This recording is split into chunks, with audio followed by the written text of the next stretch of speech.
Don't call it a comeback. But it was a comeback. It was pretty much a comeback, I think.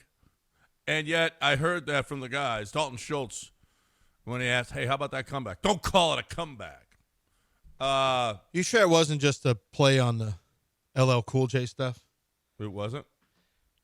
Has to be. Oh, it was. Oh, it absolutely was. Yeah, I was going to say, I mean, he must have just been joking. Plays, it seems like every break. Oh, okay. So it's just a joke. Obviously, he's joking. It's the greatest comeback in Texans history. So no, second greatest.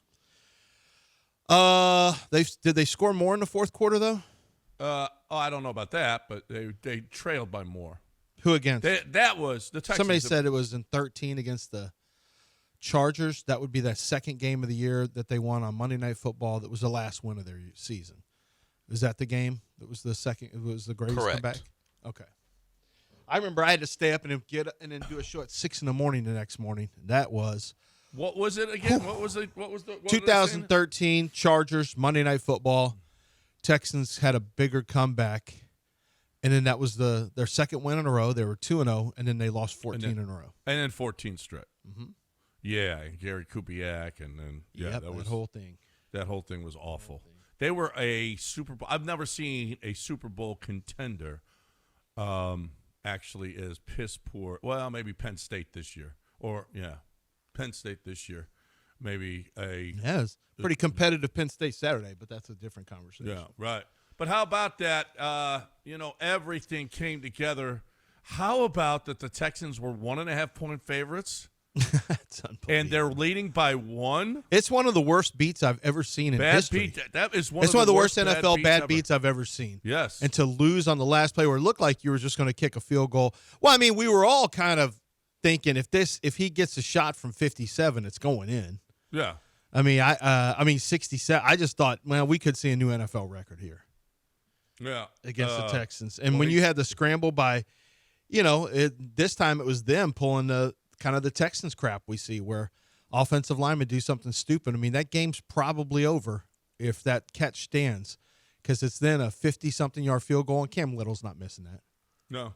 And then they get what was it? It was just a procedure or illegal procedure? Was it a hold? Oh, a hand to the face. That's what it was. Yep. That performance, Davis Mills, Daniil Hunter, man, it was that Nico, the game that he had. I mean, it was guy after guy. Derek Stingley's interception, Nico's 2-point conversion catch. I mean, there are highlights and there were performances that are really, really stuff that you're not going to you're never going to forget that Stingley interception or that one-handed 2-point conversion by Nico. Everything that they had to do, every single thing. Dalton Schultz back in the end zone, the 2-point conversion. Davis Mills on 3rd and goal, running it in. I mean, it was that was a really ballsy, smart run. Like he saw they were man coverage, he saw he had it, and he just took off. And you're thinking, well, David, are you sure you want to do this, Davis? And Davis Mills clearly thought I can get there. Yeah. And he just put the gas to the. I mean, Davis Mills started off. It wasn't good for the whole team. It was terrible. The Tremont Smith fumble, the interception from Davis Mills. But all along the way, the defense kept saying, and I was kind of warding off text messages from people like this has to be the end of DeMeco. I'm thinking DeMeco's not getting fired. He just won a division twice in a row, and this team they're playing for him. They don't. If you watch the whole game, the defense never quit. The offense doesn't quit.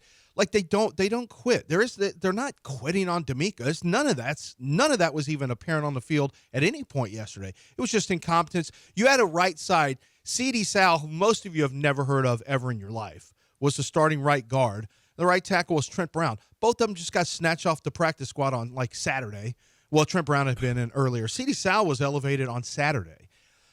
So either Friday or Saturday. So this was brand new right side. Davis Mills, no right guard, no right tackle, no Jalen Petrie, no Kaimi Fairbairn.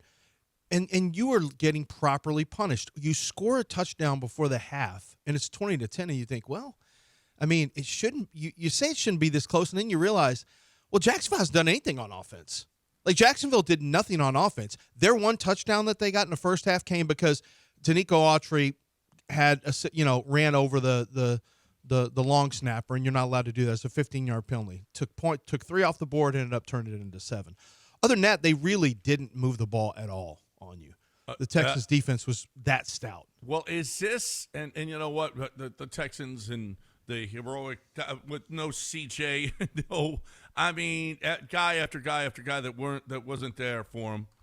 Is this more about because I heard a lot of people making this more about the Jaguars, and and Trevor Lawrence, stuff that we've been saying for a long time. Yeah, about Trevor Lawrence. It depends on your perspective. I mean, it was both. I mean, the Texans, you don't even have a chance if the defense doesn't play like they played. You don't even have a prayer. So at that, and then Davis Mills, who they're calling Miracle Mills, who they're calling Money Mills. Many people are saying he's got a nickname. He showed a lot of poise. He showed a lot of poise over the second half. He just never gave up. And I know who loves him more than anybody, people who have Nico Collins on their fantasy team. Oh, my gosh. Nobody likes Davis Mills and hates C.J. Stroud more than those people. He had a breakout fantasy game. Well, he had a good one in the game before. Like, when Mills throws. And did you know Mills has 6 wins? He's 6-19-1, I think, and three of his 6 wins are against the Jags. He's a Jaguar killer. No. That's what he is. That's exactly what he is. Yeah, it was that was just so much fun. I got a text from one of our advertisers talking about what garbage they were, and then never mind. That's Yanni. It wasn't that advertiser. It was Kent Jones. No. Let's play a game called Guess the Advertiser. Okay. No. I told him you flushed a little bit too. I'm a kook. I'm a kook too, John. No, I told him you flushed a little bit too early. Okay, that should be a good indicator of who it was. You flushed a little too early. Is he legally blind? There was still more coming out. I'm legally blind. So, I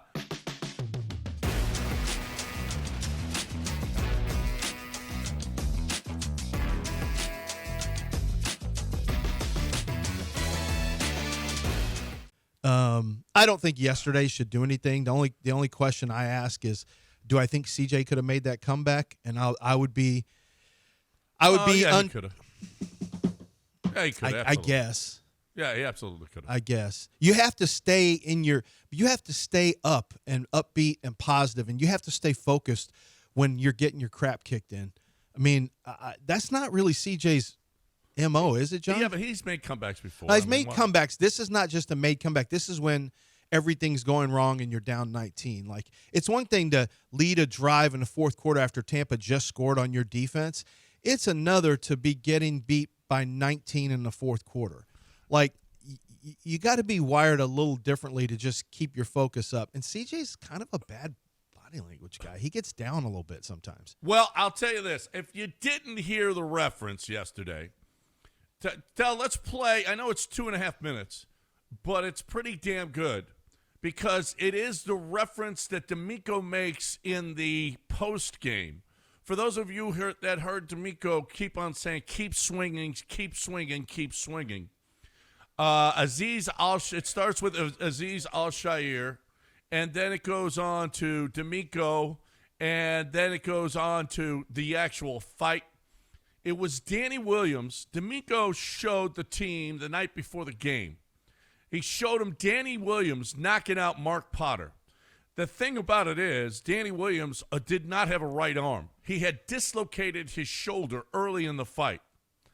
And he just had one arm left. He had one left arm, and that was it. And he looked like he was just dead. There were times he was just leaning up. He could hardly move. But this is what DeMeco was talking about in the locker room afterwards. Starts with Azeez Al-Shaair, goes to DeMeco, and then the fight. Here it is. Bad as you can start off, turnover on special teams, turnover on offense, and they get 10 points up early. DeMeco, he showed us a video last night, and it was, about a heavyweight fight. And a guy whose shoulder dislocated. He's completely gone the shoulder. I don't know whether he's looking at the corner. Jim McDonald is surely going to have to put him out. He cannot fight on now, Danny Williams. He's fighting with one arm in the 6th round, and he just told us, like, whatever happens, no matter what, just keep fighting. So you just see this guy, I don't even remember the guy's name. It was an old fight, and he just shows the guy, knock this dude out with one arm, while his other arm's dislocated. And, the message for us was just keep swinging. So all day, that's just what we kept thinking about, like, bro, like, yeah, our shoulder was dislocated early. First quarter, come out the gate, they come up 10-0 and feeling good about themselves. I think it was 17-0 at one point or whatever. And, you're feeling good about yourself. And rightfully so, you made plays. So you got to finish the game. We talked about it last night, man. Hey, we talked about swinging, right? We were at halftime. We were in that 6th round, right? And we needed everybody to keep swinging. I told you guys, don't blink no matter what. Everybody just kept punching. We kept throwing haymakers. To finish in the 4th quarter, guys, we finished 26-0 in the 4th quarter. That's how you finish, right? That's how you finish the game right there, right? Bad things happen. I just look at the game as I look at life. It's like bad things are going to happen. Like, do you hang your head and go run and hide? Do you quit? Do you give up? No. Like, you got to keep punching. In life, in football, you got to keep punching. And that's what this game showed today, man. You just have to keep playing with heart, playing with resilience, and hopefully the film shows our guys proof that we can battle and win in any type of game. That was, and then they showed right when he was finishing up there, they showed Mark Potter being knocked out. I'm watching it right now just to get a context. It's of just, it. it's awesome. Oh my God, what a left upper hook cross! It was like a hybrid. And then he knocked him down. Potter got up and he knocked him down again, and with just one arm, dude fought him and beat him. So that was DeMeco's message yesterday, and I don't know that it could have been more apropos. Because they were playing with one arm, or they really were. There's no way they come. Wait a minute, Danny Williams beat Mike Tyson too. Danny Williams did? Yeah, I don't remember. Danny Williams was one of the ones who beat Mike Tyson in 2004. I'm watching it right now. Yep. When Mike Tyson made a comeback, Danny Williams knocked him out. How about that? With two arms or one? 2 arms. 2 arms. Mm-hmm. Wow, Danny Williams a beast. Danny Williams is a bad dude. Keep swinging. That's a great look into DeMeco Ryans where, look, we got certain opinions about this or that, and fans will have certain opinions of this or that. Let there be no mistake. There is no losing a locker room or anything like that. This guy has if the Texans are losing, they're just losing. I don't need a new head coach, none of this crap. I think that's the dumbest conversation that anyone has. You want to talk about is he doing, has he done a good job with clock management? Or you can have whatever conversations. You get out coached, all that stuff. The Texans don't need a new head coach. I can tell you that. And the team responds to DeMeco Ryans. Right now, they've got a talent problem and a consistency problem on offense. They've got an elite defense. They've got a tremendous defense. And it's a defense that plays hard every single snap and does what he asks of them. And they just got to get the offense fixed. They got to find the right head coach of offense. Nick's got to do a better job, but we've all got to do a better job. We all do. I've got to do a better job. Nick's got to do a better job. We've all got to. Especially, though. Yeah. I got to do my job. I got to do a better job. Yeah. And that's on me. I think you especially, yeah. Del, would that's you on agree me. with that? Yeah. Well, I wouldn't leave you out of that. Well, I like how you're putting all the blame on your guy, but you are included in that as well. I think probably him mostly. He's not a good teammate. No. Great teammate. Never has been. Great. Never has been.